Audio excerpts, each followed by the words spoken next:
বৈযোগচিত্র বৈচিত্র্যে আপনাদের পড়ে শোনাচ্ছিলাম এরিক মারিয়া রিমার্কের বিখ্যাত উপন্যাস a time to love and a time to die. উপন্যাসটির আজ ৮ম পর্ব।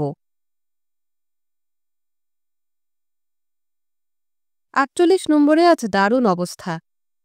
হইচই তর্জন গর্জনে কান পাতা দেয়। ডিমের মতো লম্বা মাথা আর অন্য দুজন খেলুড়েকে আজ সীমান্তে ফিরে যেতে হচ্ছে। তিনজনেই ওয়ানে সৈনিকের পোশাকে সজ্জিত। বাইরে গাড়ি দাঁড়িয়ে রয়েছে। লম্বা মাথার অবস্থাই সবচেয়ে কাহিল। একে তো ওই বেটে গুড়গুড়ে চেহারা, তার ওপর লাফিয়ে ঝাঁপিয়ে সারা তাঁবু তোলপাড় করছে।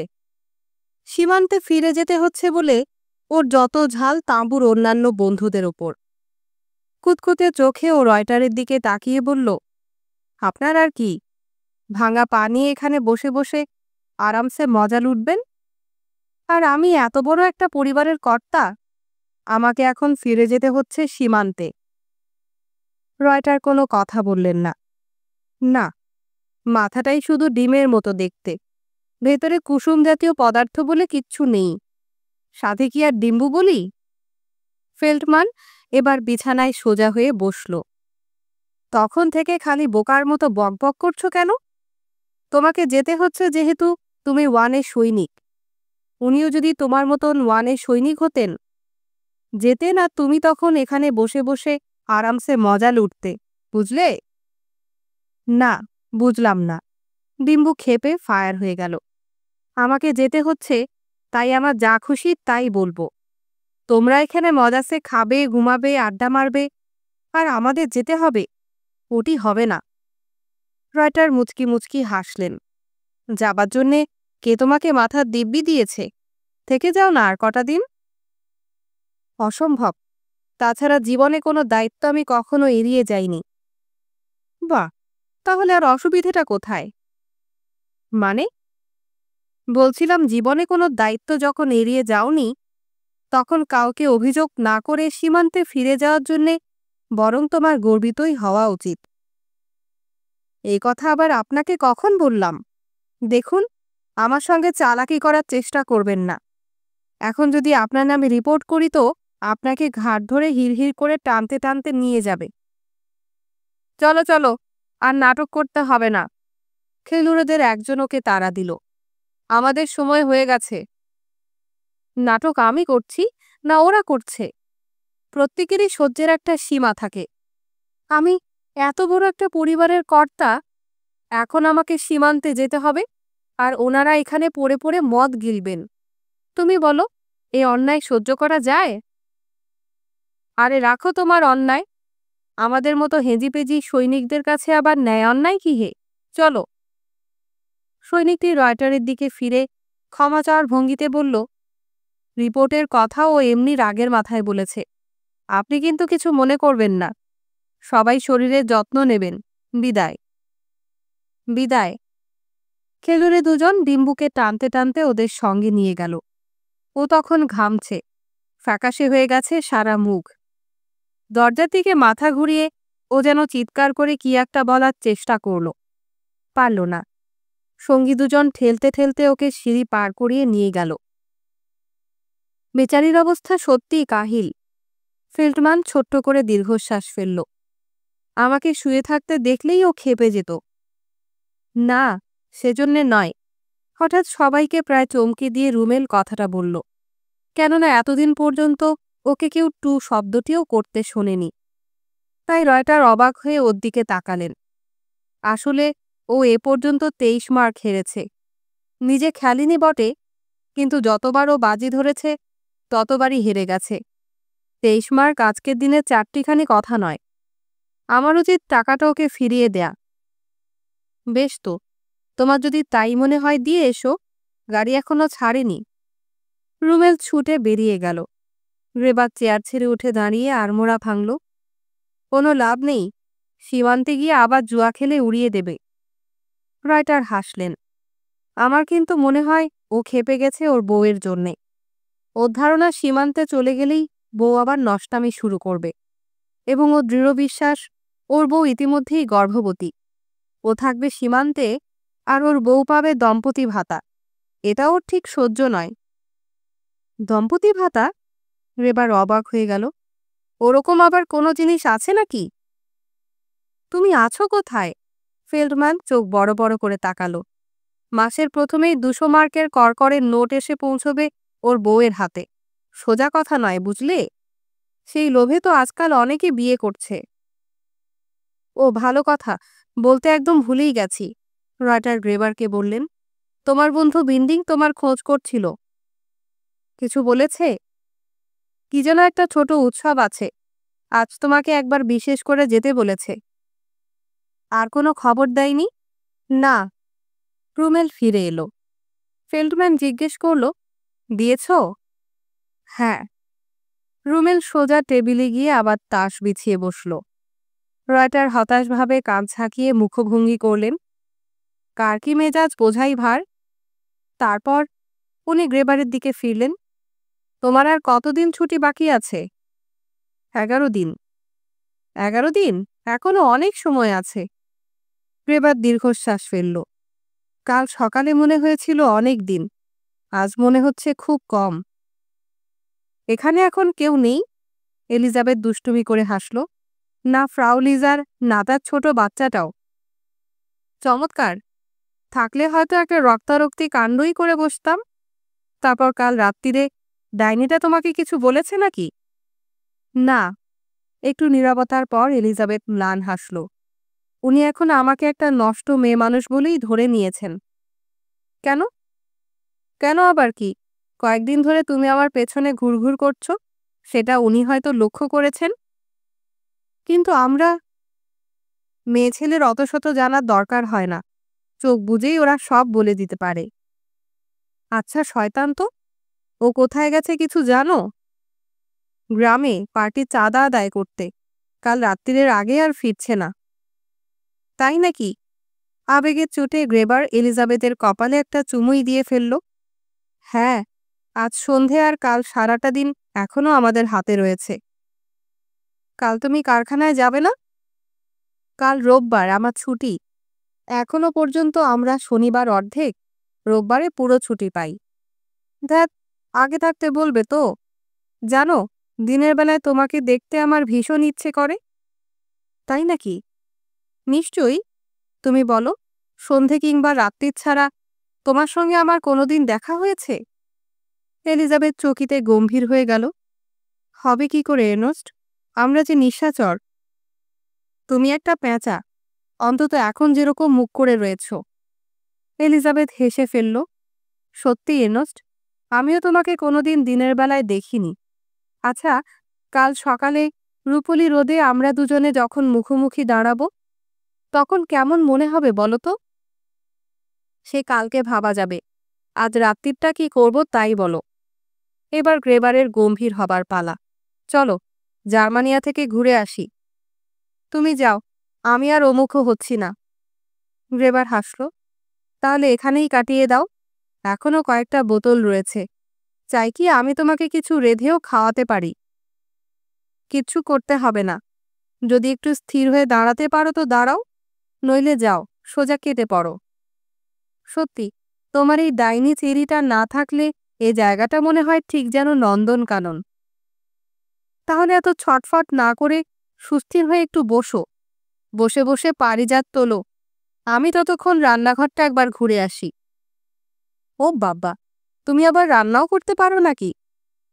সব পারি, জিনিসপত্র থাকলে তোমাকে দেখিয়ে দিতুম, কিন্তু আজকাল কুপন ছাড়া কিছু পাবার উপায় নেই। চলো দেখি তোমার ভাঁড়ারে কি কি আছে। এলিজাবেথের পেছনে পেছনে গ্রেবার রান্নাঘরে এলো। চারদিক বিস্ময়ে তাকিয়ে তাকিয়ে দেখল। ঠিক বিস্ময়ে নয়, কৌতূহলে, যেন এতদিন অজানা একটা গোপন রহস্য লুকানো ছিল ওর চোখের আড়ালে। আজ তাকে দেখার সুযোগ হলো। কিন্তু কোথাও কিছু নেই বললেই চলে। এক টুকরো রুটি, একটু মাখন, দুটো ডিম আর কয়েকটা নষ্ট হওয়া আপেল। এলিজাবেথ করুণ চোখে গ্রেবারের দিকে তাকালো। আর কিছু নেই এর্নেস্ট? আমার কয়েকটা কুপন আছে, দেখি যদি। গ্রেবার ওকে বাইরে বার করে এনে রান্নাঘরের দরজাটা বন্ধ করে দিল। ওগুলো তুমি রেখে দাও, পরে কাজে লাগবে। দেখি আমি একবার চেষ্টা করে। তুমি এখন আবার কোথায় চেষ্টা করবে? রেবার হাসল। শত্রু সীমান্তে আমরা বুকে বুক দিয়ে লড়িয়ে সৈনিক। আমাদের অনেক রকম সুযোগ সুবিধা আছে, সেসব তোমাকে কিচ্ছু ভাবতে হবে না। আমি আধ ঘন্টার মধ্যেই ফিরে আসছি। বিন্ডিং দুহাত বাড়িয়ে অভ্যর্থনা জানালো। তোমার কথাই ভাবছিলাম এর্নস্ট। এসো, ভেতরে এসো। আজ আমার জন্মদিন, তাই কয়েকজন বন্ধুকে আসতে বলেছি। ক্রেবার উকি দিয়ে দেখল বাইরের বসবার ঘরটা ধোঁয়া আর মানুষে ভর্তি, তাই চৌকাঠ না মারিয়ে ও চট করে ঘুরে দাঁড়ালো। কিন্তু আজ যে আমি থাকতে পারবো না আলফন্স, বিশেষ একটা জরুরি কাজ আছে। শুধু তোমাকে আমার আন্তরিক অভিনন্দন জানাতে এসেছি। আজ আমি ওসব কোনো কথা শুনছি না। না আলফন্স, বিশ্বাস করো, এক্ষুনি আমাকে যেতে হবে। তোমার খবর পাবার আগেই আমি কথা দিয়েছি। দিয়েছ, ফিরিয়ে নাও। বলবে জরুরি কোনো মিটিং ছিল, কিংবা ভেতরে দুজন গেস্টাপোর অফিসার রয়েছে, চাও তো আলাপ করিয়ে দিতে পারি। বলবে বিশেষ একটা কাজে গেস্টাপোয় যেতে হয়েছিল, কিংবা ওই ধরনের এলতাবাড়ি বেলতাবাড়ি একটা কিছু বলে দেবে। অসুবিধা না হলে ওকেও এখানে নিয়ে এসো। অসম্ভব। আজকের দিনে অসম্ভব বলে কিছু নেই এর্নস্ট। চলো, ভেতরে চলো। বিন্ডিং নাছোড় বান্দা। রেবার দেখল এর চাইতে সত্যি কথা বলাটাই সবচেয়ে সহজ। বিশ্বাস করো আলফন্স, আজ তোমার জন্মদিন আমি জানতাম না। আমি এসেছিলাম তোমার কাছে কিছু খাবার চাইতে, এবং এক্ষুনি ফিরে যেতে না পারলে খুব অসুবিধা হবে। বিন্ডিং খানিকক্ষণ চুপ করে রইল, তারপর ছোট্ট একটা দীর্ঘশ্বাস ফেলল। না, তুমিও দেখি একটা বাঁদর, এবং তোমার আশা আমার অনেকদিন আগেই ছেড়ে দেওয়া উচিত ছিল। রাগ করো না আলফন্স। রাগ আমি করিনি এর্নস্ট। হাসতে হাসতে বিন্ডিং রেবারের কাঁধে চাপ দিল। কিন্তু তোমাকে ঘরের ভেতরটা একবার দেখানোর ইচ্ছে ছিল। ওখানে একজোড়া ডানাকাটা পরী রয়েছে, দেখলে তোমার রক্ত টকবক করে ফুটবে। মেয়ে, বন্দি শিবিরের ওয়ার্ডেন। ইরমার আবার সীমান্তের তাগড়াই সৈনিকদের বেশি পছন্দ করে। ওকে সবসময়ই পাওয়া যাবে। ইচ্ছে করলে আজ রাত্রিরে তুমি ওকে নিয়ে শুতে পারো, এবং যতবার খুশি। ট্রেঞ্জের গন্ধে ও নাকি আবার উত্তেজিত হয় সবচেয়ে বেশি। কিন্তু ভাই, আমি যে উত্তেজিত হব না? বিন্ডিং হাসল। ভয় নেই, ইরমার গায়ে বন্দি শিবিরের গন্ধ নেই। না, সেজন্যে নয়। তাহলে ওটাকে দেখো, ওই যে কোণের দিকে মোটা মতন ভদ্রলোকের পাশে। কি, কেমন বুঝছো? সত্যি, চোখ ফেরানো যায় না। বলো, চাই? কিছুক্ষণ থেকে গেলে ওকেও দিতে পারি। রেবার মাথা নাড়ল। মাথা নাড়ছ যে বড়, একবার শুলে তখন আর উঠতে চাইবে না। রেবার হেসে ফেলল। সত্যি বলতে কি, ওটাকেও আমার শোয়াতে ইচ্ছে করছে না। বুঝতে পেরেছি, তুমি এর চেয়ে সত্যিকারের কোনো সুন্দরী জুটিয়েছ। হুম, এতে সংকোচ করার কিছু নেই এর্নস্ট। চলো, রান্নাঘরে গিয়ে দেখি কি পাওয়া যায়। কিন্তু আমার জন্মদিনে এক গ্লাস অন্তত তোমাকে পান করতেই হবে। কি, রাজি তো? রাজি। ফ্রাউ ক্লাইনার দাঁড়িয়েছিল রান্নাঘরের ভেতরে। বিন্ডিং ওকে বলল, খাবারের সুন্দর করে একটা প্যাকেট করে দিন। আমরা ততক্ষণে ভাড়ার থেকে একবার ঘুরে আসছি। এসো এর্নস্ট। ভাড়ার তো নয়, যেন মণিহারির দোকান। থরে থরে সাজানো রয়েছে টিনের খাবার, ফ্রান্স থেকে আসা কাছিমের ডিম, হল্যান্ডের শাকসবজি, চেকোস্লোভাকিয়ার মটরশুঁটি, পোল্যান্ডের শুয়োরের দাবনা, ডেনমার্কের মাখন আর পনির, নানা ধরনের ফলের রস। প্রত্যেকটা থেকে দুটো করে টিন বিন্ডিং আলাদা করে সরিয়ে রাখল। বিন্ডিং রেবারের দিকে তাকিয়ে মুচকি মুচকি হাসল। স্ট্রবেরির এই টিনটাও সঙ্গে নিয়ে যাও। বিশেষ সময়ে মেয়েরা আবার এই জিনিসটা বড্ড বেশি পছন্দ করে। এলিজাবেথের কথা মনে পড়তেই ও রান্নাঘরের দৃশ্যটা গ্রেবারের চোখের সামনে ভেসে উঠল। ভাড়ারের অন্যদিকে বোতলের মিছিল। বিন্ডিং বলল, যা খুশি এখান থেকে বেছে নাও। না না, তুমি বেছে দাও। গ্রেবার আপত্তি করল। তাছাড়া মদের কথাও তেমন করে ভাবেনি। জানো তো, বাঁশবনের ডোমকানা, এখন আমার অবস্থাও তাই। বহুত আচ্ছা। আমার সবচেয়ে প্রিয় শ্যাম্পেন কি জানো তো? কুমেল। পুরনো কুমেলই সবচেয়ে বিশ্বস্ত। খেয়ে দেখো, যদি ভালো লাগে তখন আমার কথা মনে করো। হরেক রকমের বোতলের মধ্য থেকে কয়েকটা বোতল বেছে বেছে বিন্ডিং টেবিলের ওপর রাখল। তারপর বোতল কটা বগল দাবা করে রান্নাঘরে ফিরে এলো। ফ্রাউ ক্লাইনার, এগুলোর আর একটা আলাদা প্যাকেট করে দিন। বোতলের ফাঁকে ফাঁকে কাগজ গুজে দেবেন, যাতে ভেঙে না যায়। আর ভাড়ার ঘরে কয়েকটা টিনে আলাদা করে রাখা আছে, ওগুলো খাবারের প্যাকেটের মধ্যে দিয়ে দিন। আর শুনুন, ৮ পাউন্ড সবচেয়ে ভালো বিন কফিও দিয়ে দেবেন। আর কি চাই এর্নস্ট? কিচ্ছু না, এবার এগুলোকে বয়ে নিয়ে যেতে পারলে হয়। সে তুমি যাই বলো এর্নস্ট, আলফন্স কিন্তু কোনো কিছুর আধা আধি পছন্দ করে না। আর তার জন্মদিনে তো নয়ই, বিশেষ করে তার স্কুল সহপাঠীর বেলায় আদৌ না। বিল্ডিংয়ের চোখ দুটো এখন পাখির খাঁচার সামনে মুগ্ধ দৃষ্টিতে তাকিয়ে থাকা শিশুর মতো মনে হচ্ছে। বিল্ডিং গ্রেবারের দিকে তাকিয়ে চোখ মটকালো। কফিটা কাল সকালের জন্যে। নিশ্চয়ই বুঝতে পারছো, কাল রোববার আর আজ একদম তাঁবুতে ফিরবে না। এবার চলো, গেস্টাপোর দুজন বন্ধুর সঙ্গে তোমার আলাপ করিয়ে দিই। ঠিক 2 মিনিট, যা বলবার আমি বলবো, তুমি কিন্তু কিচ্ছু বলবে না। তারপর আমরা দুজনে শুধু 1 গ্লাস করে পান করব।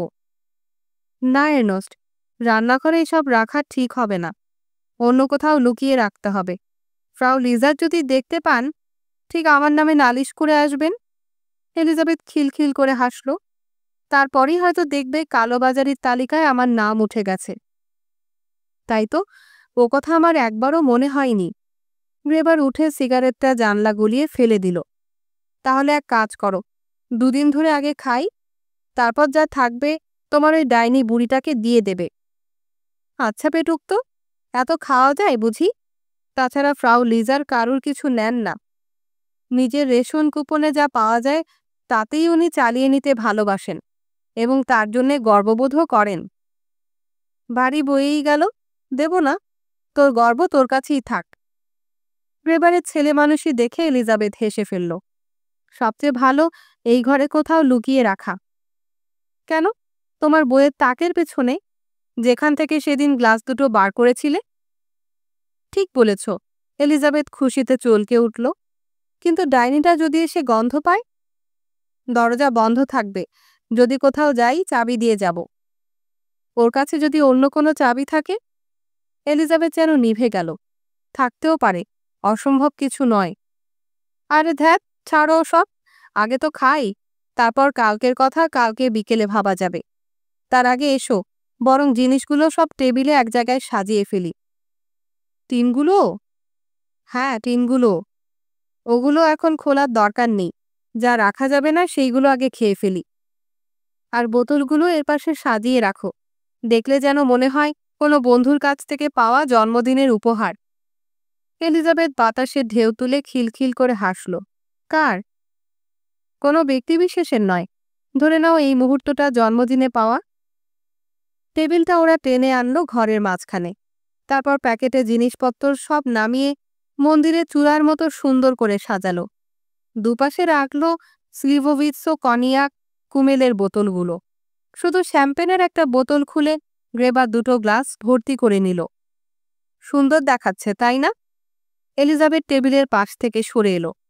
আজ আমাদের কিসের উৎসব বলো তো? গ্রেবার একটা গ্লাস ওর দিকে এগিয়ে দিল। সব কিছুর। আমাদের তো আর আলাদা আলাদা করে উৎসব পালন করার সময় নেই, তাই এই মুহূর্তে আমরা সব কিছুর উৎসব পালন করছি। বিশেষ করে আমরা এখানে রয়েছি, আর আমাদের হাতে রয়েছে এখনো 2টো দিন। গ্রেবার উঠে এলিজাবেথকে 2 হাতে জড়িয়ে ধরল। অনুভব করল ওর কবষ্ণ শরীরে স্নিগ্ধ মাধুরিমা। মনে হলো দ্বিতীয় জীবন যেন উন্মুক্ত হয়ে যাচ্ছে তার বুকের ভেতরে, যা তার নিজের জীবনের চেয়ে রঙিন, যা আরও সহজ, যেখানে সীমান্ত নেই, না অপরাধবোধের কালো ছায়া, যেখানে অতীত নেই, অনাগত নেই, কেবল বর্তমান আর এই মুহূর্তের নিটল একটা অস্তিত্ব। জানলাগুলো সব হাট করে খোলা। গত রাত্রের আঘাতে জানলার কয়েকটা সার্সি ভেঙে গিয়েছিল। এলিজাবেথ আবার সেগুলো কালো কাগজের তালি দিয়ে ঢেকে দিয়েছে। জানলার উজ্জ্বল রঙিন পর্দাগুলো এখন বাতাসে কাঁপছে, মাঝে মাঝে নৌকোর পালের মতো ফুলে উঠছে। ওরা আলো জ্বালেনি। থেকে থেকে নিচের রাস্তা থেকে ভেসে আসছে ভারী বুটের আওয়াজ। কোথায় যেন রেডিও বাজছে। ওপাশের ফ্ল্যাটে দরজা বন্ধ হওয়ার শব্দ আর কোকিয়ে ওঠা বাচ্চার কান্না শোনা গেল। দূরে কে যেন কাশল। এলিজাবেথ ফিসফিস করে বলল, সারা শহর এবার ঘুমোতে চলল। বিছানায় ওরা দুজন পাশাপাশি শুয়েছিল। টেবিলে এখনো কিছু অভুক্ত খাবার পড়ে রয়েছে। কনিয়াকের অর্ধেক খালি বোতলটা নামানো রয়েছে খাটের নিচে। শ্যাম্পেনের দুটো বোতল ঠান্ডা হবার জন্য রাখা হয়েছে বেসিনের জলে।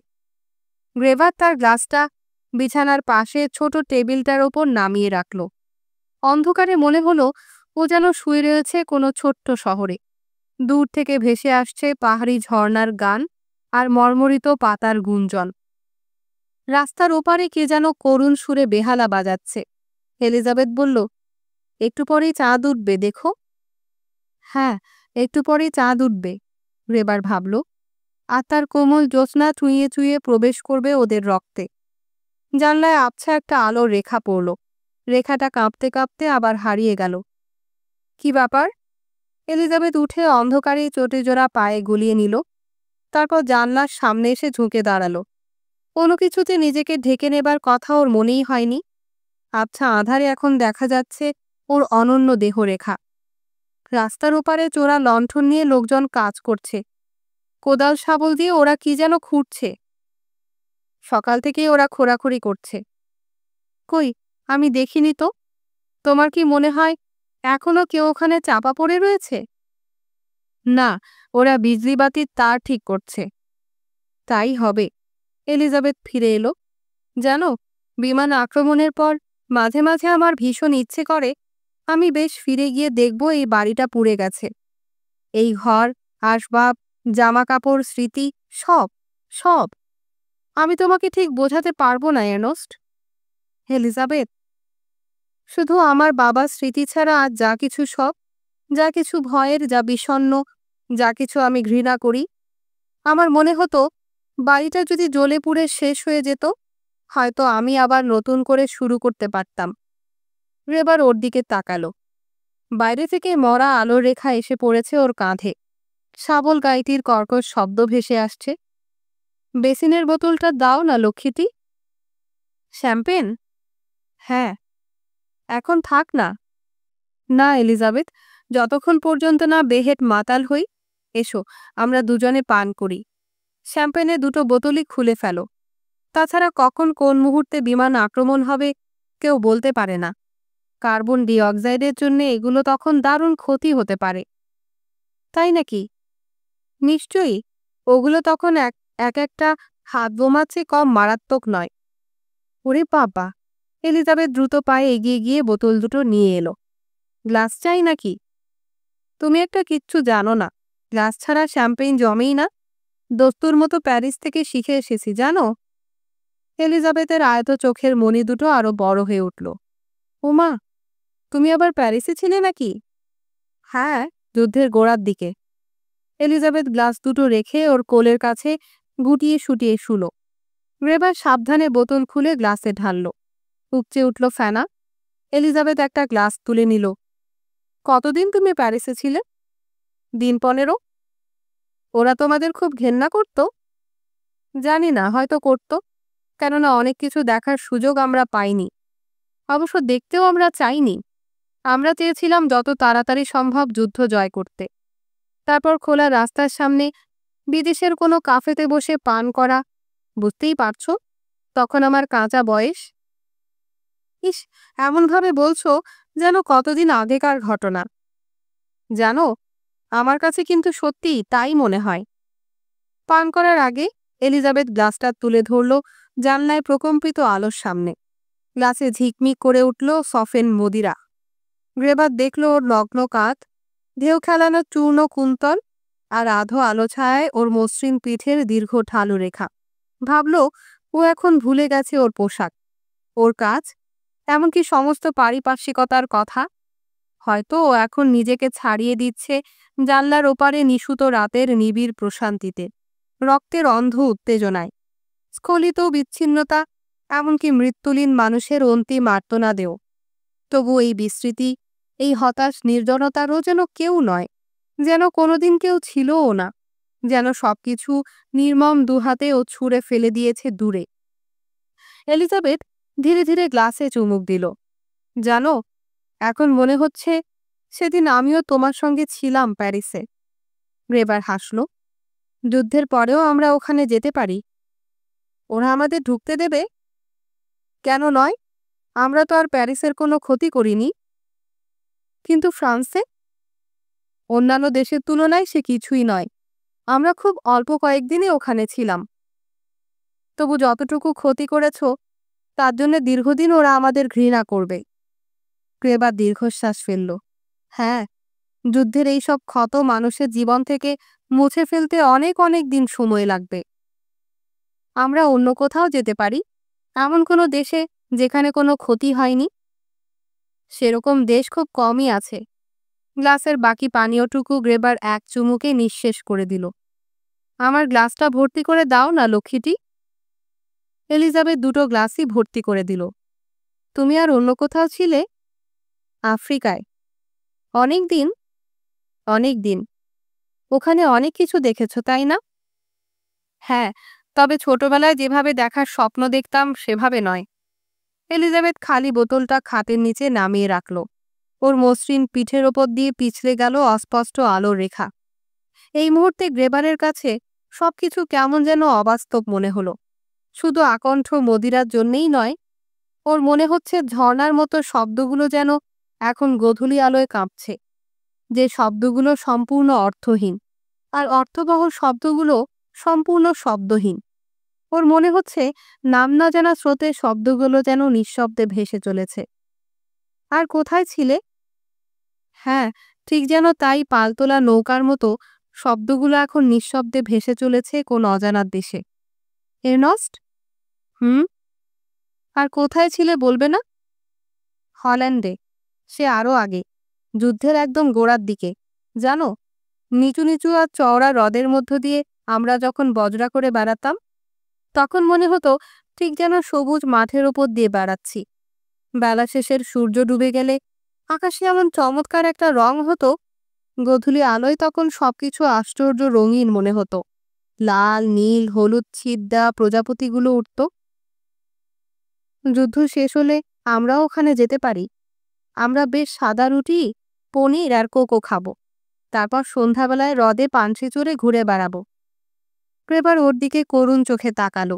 ভাবল, আজকের দিনে সুখের সঙ্গে খাওয়া দাওয়ার স্থূল ভাবনা কত ওতপ্রোতভাবে জড়িত। ও দীর্ঘশ্বাস ফেলল। যুদ্ধের পরেও ওখানে যাওয়া যাবে না এলিজাবেথ। ওখানে আমরা ধ্বংস করতে আর কিছু বাকি রাখিনি। চোখের পলকে হল্যান্ডকে জ্বালিয়ে পুড়িয়ে শ্মশান করে দিয়েছি। রোটারডাম গুঁড়িয়ে মিশিয়ে দিয়েছি ধুলোর সঙ্গে। এসব আমি নিজের চোখে দেখেছি। একটা অক্ষত বাড়িও আমার চোখে পড়েনি। ওখানে মানুষের জীবন নিয়ে আমরা ছিনিমিনি খেলেছি। শুধু মৃতের সংখ্যাই ছিল ৩০,০০০। আমার ভয় হচ্ছে এলিজাবেথ, ওরা আমাদের কোনোদিনও ক্ষমা করতে পারবে না। এলিজাবেথ মুহূর্তের জন্য চুপ করে থেকে কি যেন ভাবল। তারপর হঠাৎ খালি গ্লাসটা ছুঁড়ে ফেলে দিল মেঝেতে। গ্লাসটা আছড়ে পড়ে ঝনঝন শব্দে ভেঙে গেল। আমরা কোথাও যেতে পারি না, কোথাও না। আর্তকান্নায় করুণ হয়ে উঠল এলিজাবেথের কণ্ঠস্বর। অথচ কি বোকার মতো স্বপ্ন দেখি। আমরা বন্দী, আমরা নিঃস্ব, রিক্ত, জঘন্য। আমরা কোথাও যেতে পারি না। গ্রেবার সোজা হয়ে বসল। বাইরের ফ্যাকাশে আলোয় দেখল ওর কালো চোখের মণি দুটো কাচের মতো চিকচিক করছে। হুম, নড়ো না। আলো জেলে কাচের টুকরোগুলো পরিষ্কার করে না নিলে পা কেটে যাবে। দাঁড়াও, তার আগে জানলাটা বন্ধ করে দিই। গ্রেবার সন্তর্পণে উঠে দাঁড়ালো। জানলা বন্ধ করে আলোটা জ্বালতেই এলিজাবেথ চমকে উঠল। সলজ্জ ভঙ্গিতে চট করে নৈশবাসটা টেনে নিল খোলা বুকের ওপর। এদিকে কিন্তু একটুও তাকাবে না, আমি একদম ভুলে গিয়েছিলাম। তাতে কি হয়েছে? আহা, লজ্জা করে না বুঝি? এভাবে এর আগে আমি আর কখনো শুইনি। তোমাকে কিন্তু তখন আশ্চর্য সুন্দর দেখাচ্ছিল। গ্রেবার দুষ্টুমি করে হাসল। যাই বলো, তোমাকে কিন্তু এই পরিবেশে মানায় না। এলিজাবেথ ঠোঁট উল্টালো। কোথায় মানায় আমি নিজেই জানি না। আমিও না। তবে আজ যেখানেই হোক, সুন্দর সাজানো কোনো রূপসীর ঘরে তো নয়ই। একটু নীরবতার পর গ্রেবার বলল, জানো, প্রথম দিন তোমাকে দেখে ভেবেছিলাম তুমি বোধহয় অসহায়। এখনো তাই এর্নস্ট। অসহায় আমরা সবাই এলিজাবেথ।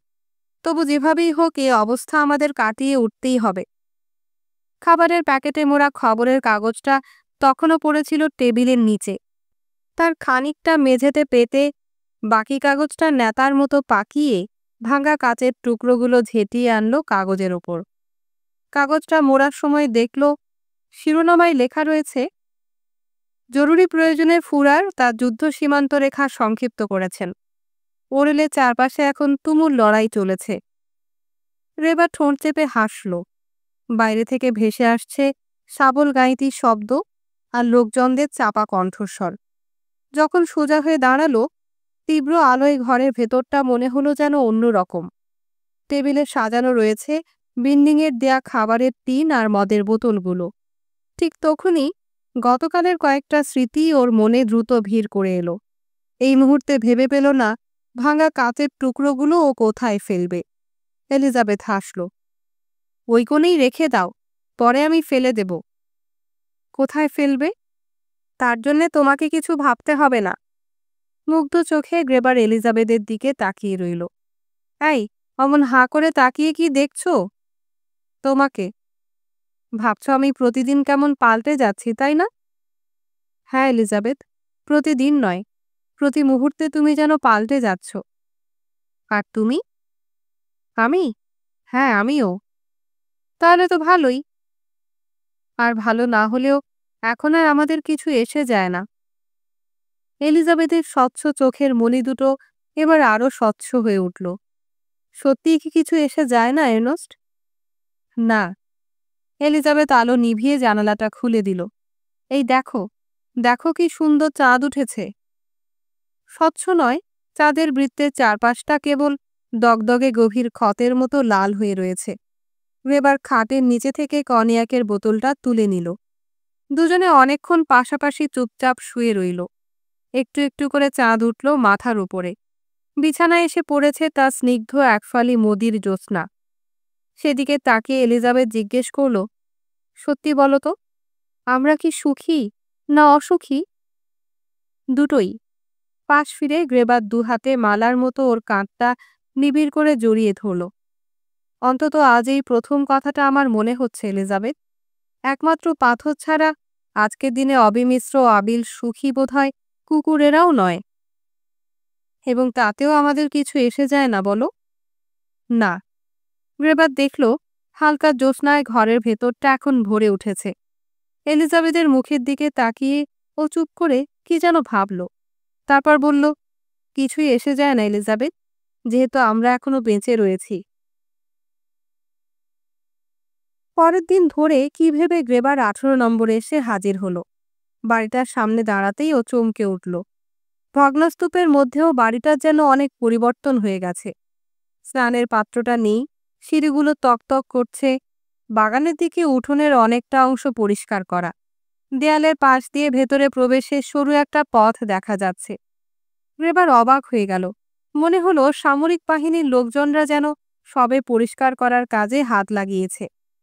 দেয়ালের পাশ দিয়ে গুড়ি মেরে ও আধভাঙা একটা ঘরে এসে প্রবেশ করল।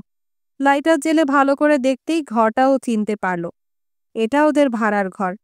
অন্য ঘরের তুলনায় ছাদটা একটু নিচু, কিন্তু ভাড়ার থেকে ভেতরের ঘরে যাবার যে একটা পথ ছিল, এখন তো আর তা দেখা যাচ্ছে না। হঠাৎ ওর পেছনে কে যেন বলল, কে কে ওখানে? শিগগির বেরিয়ে এসো। ভেতরে গম গম করে উঠল সেই ভরাট কণ্ঠস্বর। গ্রেবার চকিতে ফিরে তাকালো। অন্ধকারে কাউকে দেখতে পেল না। গ্রেবার বাইরে বেরিয়ে এলো। দেখল ক্রাচ বগলে কি একজন দাঁড়িয়ে রয়েছে। সাধারণ পোশাকের ওপর শতচ্ছিন্ন একটা সামরিক ওভারকোট পরা। গ্রেবারের আপাদমস্তক দেখে নিয়েও জিজ্ঞেস করল, কি করছো এখানে? আমি এখানে থাকি, আপনি? লোকটা ধমকে উঠল, বাজে বকো না, আমি ছাড়া এখানে আর কেউ থাকে না। কি ঝাড়ার মতলবে এখানে চোঁকচোক করছো শুনি? আপনি কিন্তু মিছিমিছি উত্তেজিত হচ্ছেন। এটা আমাদের বাড়ি। আমার বাবা মা এখানে থাকতেন। যুদ্ধে যাওয়ার আগে আমিও থাকতাম। কি এবার খুশি হয়েছেন তো? না, খুশি হইনি। লোকটা চেঁচিয়ে উঠল, কোনো প্রমাণ আছে? কি হয়েছে অটো? খোড়া লোকটাকে কে যেন জিজ্ঞেস করল। গ্রেবার দেখল গাইতি হাতে সন্ডা মার্কা একটা লোক বাগানের ওদিক থেকে বড় বড় পা ফেলে এগিয়ে আসছে। তার পেছনে বাচ্চার হাত ধরা একজন বয়স্ক মহিলা। ওদের এগিয়ে আসতে দেখে অটোর তরপানি আরও বেড়ে গেল। আর বলো কেন? কিছু ঝাড়ার মতলবে লোকটা এখানে ঘুরঘুর করছিল। ধরে ফেলেছি। এখন বলছি কিনা এটা ওদের বাড়ি। গাইতি হাতে লোকটা গ্রেবারের দিকে কটমট করে তাকালো। আর কিছু বলার আছে? না। তাহলে সোজা এখান থেকে দূর হয়ে যাও। আমি 1 থেকে 3 পর্যন্ত গুনব। তার মধ্যে যদি চলে না যাও, মাথাটা 2 ফাঁক করে দেব। 1। গ্রেবার 1 লাফে সোজা ঝাঁপিয়ে পড়ল লোকটার ওপর। লোকটা ছিটকে পড়ল মাটিতে। গ্রেবার ওর হাত থেকে গাইতিটা ছিনিয়ে নিয়ে ছুঁড়ে ফেলে দিল দূরে। এবার যদি কোনো ট্যাফও করতে শুনি, 1 ঘুষিতে মাথার খুলি উড়িয়ে দেব। লোকটা ধুলো ঝাড়তে ঝাড়তে উঠে দাঁড়ালো। নাক দিয়ে তখনও দরদর করে রক্ত ঝরছে। এবার বয়স্ক মহিলা ভয়ে ভয়ে গ্রেবারের দিকে 2 পা এগিয়ে এলো। তুমি রাগ করো না বাবা, আমরা এখানে থাকি। দেখুন, রাগ আমি করিনি। আমার বাবা মা এখানে থাকতেন, তাই আমি দেখতে এসেছিলাম। অটো জিজ্ঞেস করল, ব্যাস, আর কিছু নয়? আবার কি? চুরি টুরি? এখানে চুরি করার কি আছে আমি তো কিছুই বুঝতে পারছি না। মহিলা বলল, অনেক কিছু আছে বাবা, অন্তত যাদের কিছু নেই। গ্রেবার নরম হলো। দেখুন, আমি সৈনিক, কয়েকদিনের ছুটিতে এসেছি, আবার চলে যাব। বাইরে একটা চিঠি ছিল, দেখেননি? ওটা কি আপনার? অটো অবাক হলো। হ্যাঁ। অটোর চোখের ভাষাই এখন বদলে গেছে। তাহলে অবশ্য আলাদা কথা কমরেড। পুলিশের চোখে আমরা সন্দেহজনক, তাই এখানে গোপনে আশ্রয় নিয়েছি। এবার অবাক হবার পালা গ্রেবারের। কয়েকটা প্রশ্ন একসঙ্গে দ্রুত ভিড় করে এলো ওর মনে, কিন্তু নিজেকে সামলে নিল। আপনারা কি নিজেরাই এই জায়গাটা খুঁড়ে পরিষ্কার করেছেন? হ্যাঁ। কোনো মৃতদেহ খুঁজে পাননি? না। আপনি ঠিক জানেন?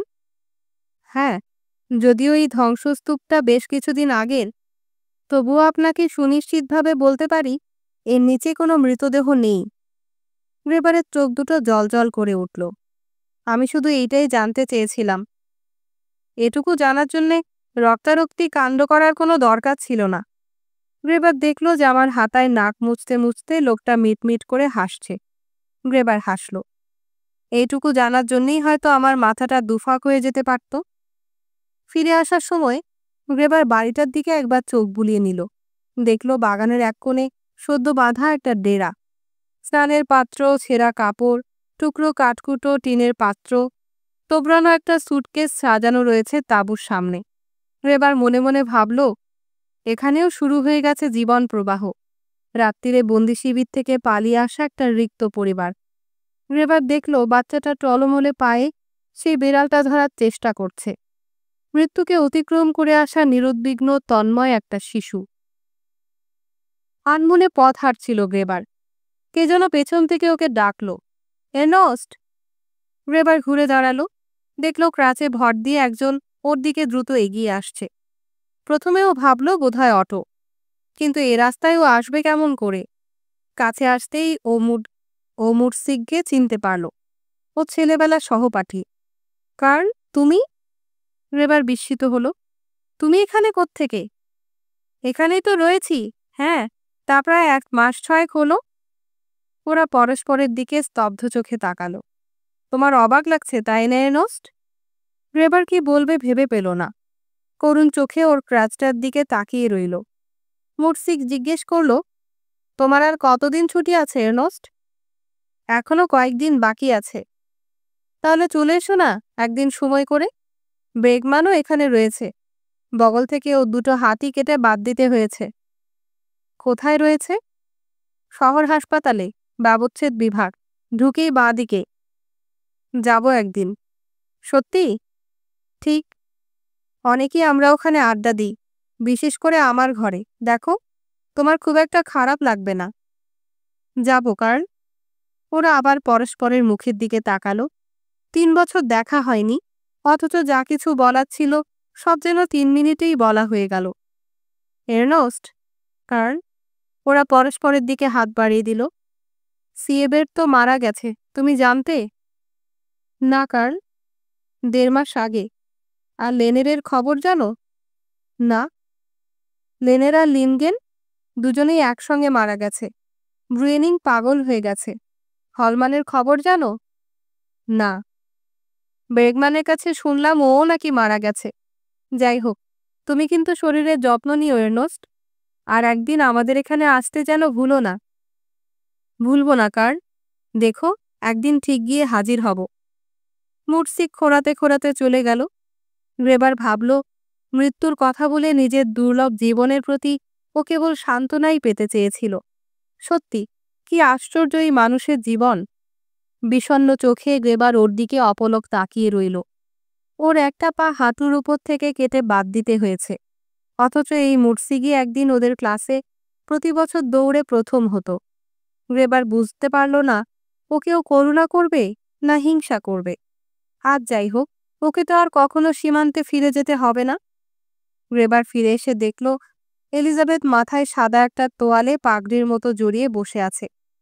চমৎকার অনায়াস একটা ভঙ্গি, যেন পরিপূর্ণ আত্মতৃপ্তিতে দাঁড়ে বসা কোনো উজ্জ্বল সাদা কাকাতুয়া। ইচ্ছে করলেই যে কোনো মুহূর্তে জানলা দিয়ে উড়ে পালাতে পারে। গ্রেবার মুচকি মুচকি হাসল। কি ব্যাপার? 1 সপ্তাহ পরে আজ মাথায় সাবান ঘষে গরম জলে স্নান করলাম। তুমি এটাকে আমার বিলাসিতাও বলতে পারো। নিজের শরীরের প্রতি যত্ন নেওয়া বিলাসিতা নয় এলিজাবেথ। গ্রেবার জানলার সামনে এসে দাঁড়ালো। ওপরে ধূসর আকাশ, নিচে নির্জন ফাঁকা পথ। রাস্তার ওপারে জানলা থেকে ভেসে আসছে মহিলা কণ্ঠে গলা সাধার উৎকট চিৎকার। গ্রেবারের মনে হলো গাধা চেঁচানিও বোধহয় এর চেয়ে ভালো। সারাদিনের একটা তিক্ততা, একটা অস্থিরতা যেন ওকে পাগল করে তুলছিল। আঁকড়ে ধরার মতন একটা অবলম্বন, একটা নোঙর চাই, নইলে সব ভেসে যাবে, যার কোনো দিন ফিরবে না, কোনো দিনও না। কিন্তু কি সেই অবলম্বন, সেই নোঙর? এলিজাবেথ? ও কি ওর? এই কদিনে ওর কতটুকুই বা জেনেছে? তাছাড়া আবার কত বছরের জন্য সীমান্তে ফিরে যেতে হবে কে জানে? আজকের দিনের কোনো সঞ্চয় কি থেকে যাবে না ও স্মৃতির মণিকোঠায়? আর ও কি ওকে অনুভব করতে পারবে না তার উদ্বেল উষ্ণ রক্তস্রোতে? এলিজাবেথ? হঠাৎ গ্রেবার ঘুরে দাঁড়ালো। আমাদের দুজনের বিয়ে হওয়া উচিত এলিজাবেথ। বিয়ে হওয়া উচিত? এলিজাবেথ প্রথমে চমকে ওর মুখের দিকে তাকালো, তারপর ঝরঝর ঝর্ণার মতো হাসিতে লুটিয়ে পড়ল। কেন? নইলে যেহেতু সবকিছু অর্থহীন, যেহেতু আমরা পরস্পরকে আরো নিবিড় করে জানতে চাই, বুঝতে চাই, পরস্পরকে পেতে চাই, তাই। তার মানে তুমি বলতে চাইছ, যেহেতু আমরা নিঃসঙ্গ, আমরা মরিয়া, এবং যেহেতু আমাদের অন্য কিছু করার নেই? না। এলিজাবেথ অবাক চোখে ওর দিকে তাকালো। না এলিজাবেথ, সেজন্যে নয়। তাহলে? গ্রেবার নিঃশব্দে লক্ষ্য করল ওর স্পন্দন, ওর বুকের প্রতিটা ওঠানামা। এই মুহূর্তে মনে হলো ও যেন তার কত অপরিচিত। ওর সারা মুখ, ওর দুবাহু, ওর অবয়ব, ওর ভাবনা, ওর জীবন বুঝি এখন কিছুই অনুভব করতে পারবে না আমার আরতি, আমার নিঃশব্দ যন্ত্রণা। তাছাড়া আমি বা ওকে কেমন করে বোঝাবো হঠাৎ কেন আমি এমন ভাবলাম? বিয়ে হলে তোমাকে আর ফ্রাউ লিজারের ভয় করতে হবে না। কেন? একজন সৈনিকের স্ত্রী হিসেবে তোমার নিরাপত্তার দায়িত্ব সরকার নিজের হাতে তুলে নেবে। তাই নাকি? নিশ্চয়ই। ছুরির ফলার মতো তীক্ষ্ণ দৃষ্টির সামনে গ্রেবার বিব্রত বোধ করল। অন্তত কোনো না কোনো দিক থেকে সুবিধে হবেই। ওটা কোনো যুক্তি নয় এর্নস্ট। তাছাড়া বিয়ের জন্য নিতান্ত যেটুকু সময় লাগে তাও আমাদের হাতে নেই। কেন নেই? নানান ফৈজত, অনুমতিপত্র চাই, আর্য রক্ত প্রমাণ করতে হবে, ডাক্তারি পরীক্ষার ফলাফল জানাতে হবে, আর সব যেন কি কি লাগে আমি ঠিক জানি না। অন্তত সপ্তাহখানেকের ধাক্কা। না না, সৈনিকদের বেলা এসব কিছু লাগে না। গ্রেবার যেন আশার ক্ষীণ আলোটুকুকেও আঁকড়ে ধরতে চাইল। যুদ্ধবিবাহের জন্য 2-1 দিন সময়ই যথেষ্ট। আমি তাঁবুতে কয়েকজনকে বলাবলি করতে শুনেছি। তখন থেকেই বুঝি পরিকল্পনাটা তোমার মাথায় ঘুরঘুর করছে? না এলিজাবেথ, না। বিশ্বাস করো, আজ সকালের আগে আমি এসব কিছুই ভাবিনি। যদিও তাঁবুতে এ সম্পর্কে ওরা প্রায়ই আলোচনা করে। সীমান্তে থাকাকালে বিবাহিতা স্ত্রী প্রতি মাসে 200 মার্ক করে বাড়তি ভাতা পায়। আমি অবশ্য ভেবেছিলাম বিয়ে হলে তোমাকে আর পোশাকের কারখানায় যেতে হবে না। হয়তো হবে না, কিন্তু তাতে লাভ কি হবে? কারখানায় না গেলে সারাদিন নিঃসঙ্গ একা একা ঘরে বসে কি করব বলো? গ্রেবারের এবার নিজেকে কেমন যেন অসহায় মনে হলো। গলার ভেতরটাও শুকিয়ে কাঠ হয়ে গেছে। ভাবল, আমাদের কারোরই কিছু করার নেই, অথচ আমরা তরুণ, পরস্পরের উচ্ছল স্বাধীনভাবে একত্রে বাঁচতে চাই। ও বলল, আমরা দুজনেই নিঃসঙ্গ এলিজাবেথ, কিন্তু বিয়ে হলে আমাদের এই অসহায়তা অনেকটা কমে যাবে।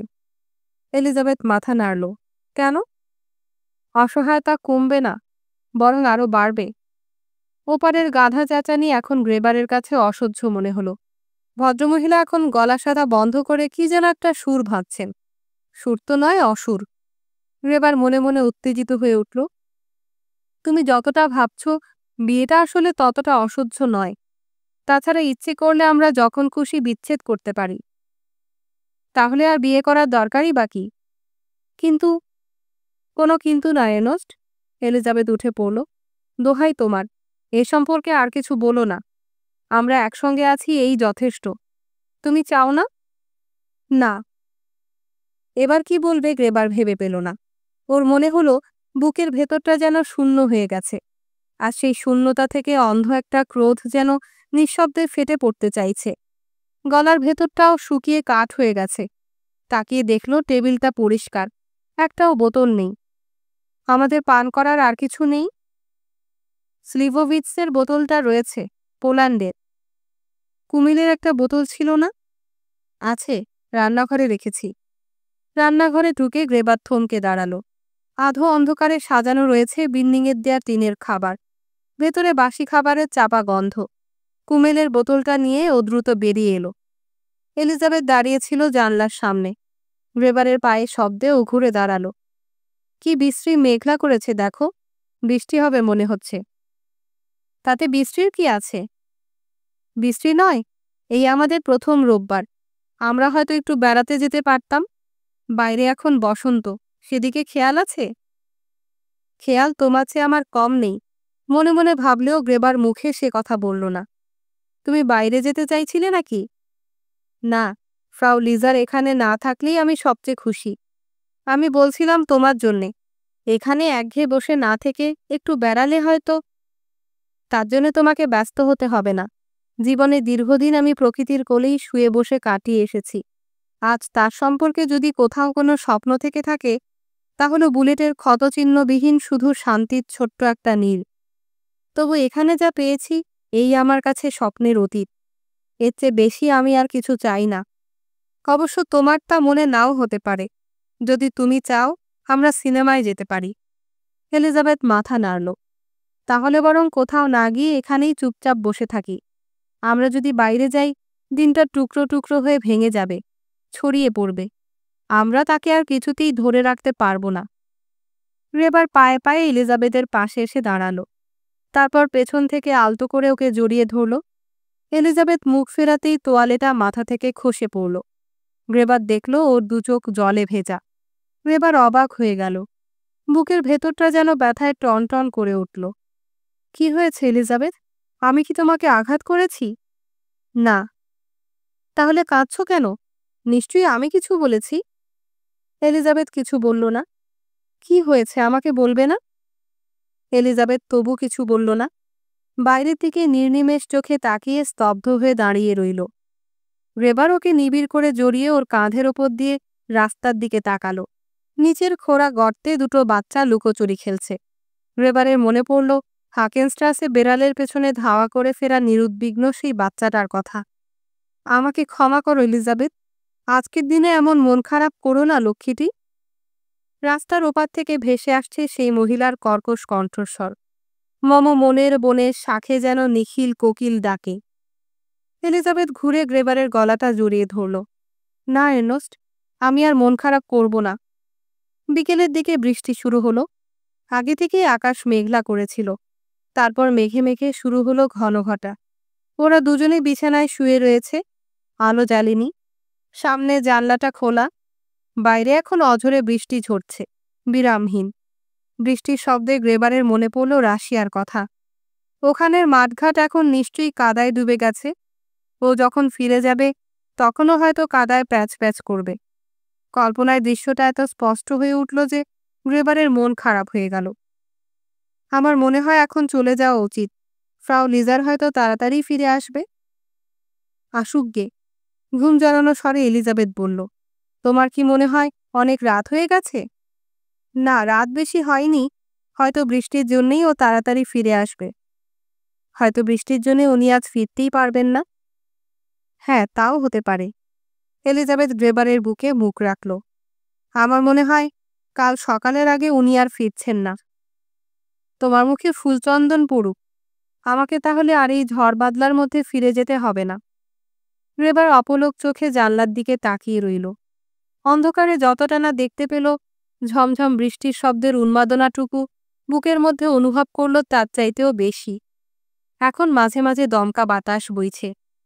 গ্রেবারের বুকে অনেকক্ষণ কুমিরের মতো চুপচাপ পড়ে থাকবার পর এলিজাবেথ হঠাৎ জিজ্ঞেস করল, তুমি আমাকে বিয়ে করতে চাইছো কেন এর্নেস্ট?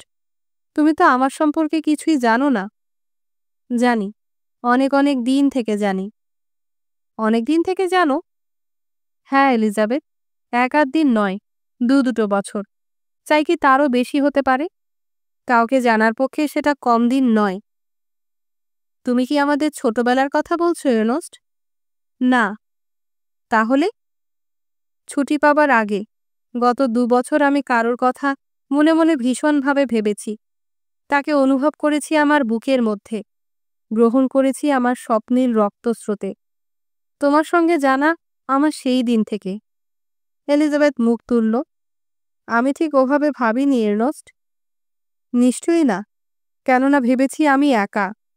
তবে বিয়ের কথা ভেবেছি খুব সাম্প্রতিক। কবে থেকে? আজ ভোরে তুমি যখন ঘুমিয়েছিলে আর বাইরের অন্ধকারে ঝমঝম করে বৃষ্টি পড়ছিল তখন। বৃষ্টি আর অন্ধকারের জন্যেই কি? না, তার চেয়ে গভীর কিছু আমার বুকের মধ্যে তখন তোলপাড় করছিল এলিজাবেথ। তখন তখন আমার মনে হচ্ছিল এই রুক্ষ হাতে রাইফেল চেপে ধরার চেয়ে সুন্দর কিছু আঁকড়ে ধরতে পারি, কাউকে আমি নিবিড় করে বুকের মধ্যে টেনে নিতে পারি। কই, দুপুরে তো তুমি এসব কিছু বলনি। দুপুরে এসব কথা বলা যায় না এলিজাবেথ। বলা যায়, খুব বলা যায়। সেটা তোমার তাঁবুর বন্ধু কিংবা 200 মার্কের বিবাহ ভাতার চেয়ে অন্তত ভালো শোনাতো।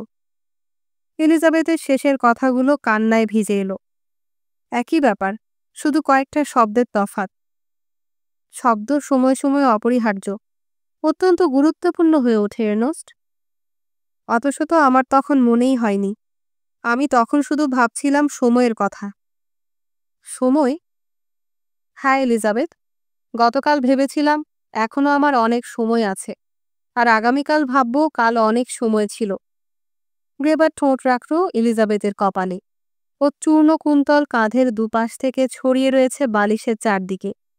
বৃষ্টির অস্পষ্ট ছায়াগুলো কাঁপছে ওর মুখে। এলিজাবেথ চাপা স্বরে বলল, কিন্তু এর্নেস্ট, এখনো তুমি জানো না আমাকে তুমি ভালোবাসো কিনা।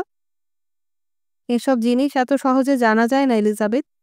তার জন্যে সময় চাই, তার জন্যে পরস্পরকে কাছে থাকতে হয়। নিশ্চয়ই, আর সেই জন্যই তো আমার কৌতূহল, তুমি এখনই বিয়ে করতে চাইছো কেন? যেহেতু তোমাকে ছাড়া আমার জীবনের অস্তিত্ব সম্পূর্ণ অর্থহীন। একটু নীরবতার পর এলিজাবেথ জিজ্ঞেস করল, আচ্ছা এর্নেস্ট, এমনও তো হতে পারে আজ আমার সম্পর্কে তুমি যেমন করে ভাবছ একদিন হয়তো অন্য কারো সম্পর্কে ঠিক তেমনি করে ভাববে। জানলায় বৃষ্টি প্রকম্পিত ছায়াগুলোর দিকে গ্রেবার নির্নিমেষ চোখে তাকিয়েছিল। এবার ছোট্ট একটা দীর্ঘশ্বাস ফেলল। ভবিষ্যতের কথা কেউ জোর করে বলতে পারে না, বলতে পারে না এলিজাবেথ। তবে এই মুহূর্তে আমি অন্য সম্ভাবনার কথা আদৌ কল্পনা করতে পারছি না। এলিজাবেথ এবার 2 কনুইয়ের ওপর ভর দিয়ে হাতের তালুতে মুখ রেখে গ্রেবারের মুখের দিকে তাকালো। তুমি এখন যেভাবে বলছো, দুপুরে কিন্তু কিছু বলনি। দীর্ঘদিন আমি কাউকে কিছু বলিনি এলিজাবেথ, বলতে পারিনি। হয়তো এখন রাত্রি বলেই বলতে পারলাম। তাছাড়া আমার ধারণা বিয়ে না করলে পরস্পরকে সত্যি করে জানা যায় না, অনুভব করা যায় না, ভালোবাসা যায় না এর্নেস্ট। আর ঠিক সেই জন্যেই আমি তোমাকে বিয়ে করতে চাই এলিজাবেথ, শুধু তোমাকে ভালোবাসবো বলে। এলিজাবেথ দুষ্টুমি করে হাসল। আর তখন আমাকে ভালো না বাসতে পারলে বিচ্ছেদ করবে, তাই তো? না। এবার অসম্ভব জোরে চিৎকার করে উঠল, না এলিজাবেথ, না। এলিজাবেথ পাগলের মতো বিপুল উচ্ছ্বাসে ওকে জড়িয়ে ধরল। তারপর নিবিড় প্রশান্তিতে ওর বুকে মাথা রেখে ধীরে ধীরে ঘুমিয়ে পড়ল। আর গ্রেবার ওর মাথাটা বুকের মধ্যে চেপে ধরে পলকহারা চোখে জানলার দিকে তাকিয়ে রিমঝিম বৃষ্টির শব্দ শুনতে লাগলো। হঠাৎ মনে হলো ওকে যেন ওর অনেক কিছু বলার ছিল,